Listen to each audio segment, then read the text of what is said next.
So this question here is, does the Bible say anything about wet dreams? If not, what are your thoughts on it? Potentially, right? From my understanding. So there's a passage in Leviticus which talks about man's seed ultimately coming out. And this is just God giving laws. And he says, if any man's seed of copulation go out from him, so if he ejaculates, then he shall wash all his flesh in water and be unclean until the even, right? And wherever it was, ultimately you wash it and it's ultimately unclean until the even, right? So this is in Leviticus. That's like an example of a man ultimately ejaculating. He's seen as unclean. Now it doesn't give an example, like it's not just, it doesn't just say explicitly, look, this is in sexual intercourse, right? So this could be through masturbation, this could be through a wet dream. There's different ways, but at least according to the Old Testament law, you were seen as ceremonially unclean.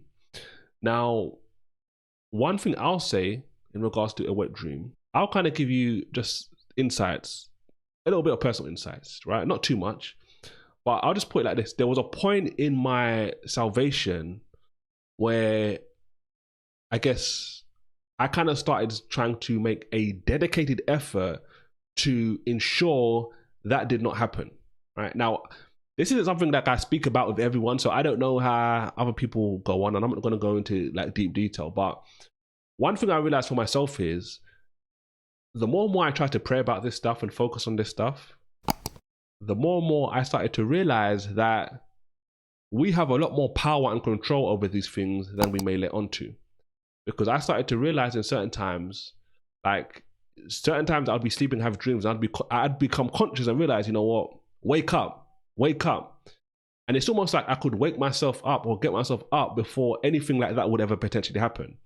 Now, ultimately, I guess, I don't know how much a married person will potentially fall into this kind of particular situation, right? I would assume this is more so for people who are not married and who have ultimately finding themselves in those particular situations. And I remember I had a conversation one time with one of my brothers, right? We were watching a movie one time and a guy was basically like in this kind of situation. And I was like knowing what I kind of just explained to you, like my kind of journey in this particular scenario, that it's definitely possible.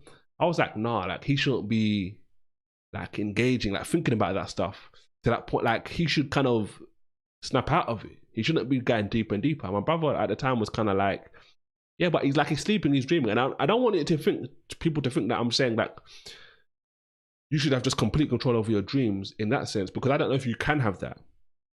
But going to the extreme of a wet dream is very serious, right? So it's like, it takes quite a bit to get to that particular scenario for anyone who's ever experienced that kind of scenario. So I would just say, definitely pray about those things. I don't think men should be going out of their way to ultimately allow those things to happen.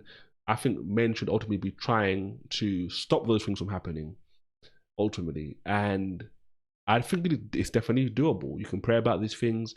You can just devote yourself to try and stopping those things from happening.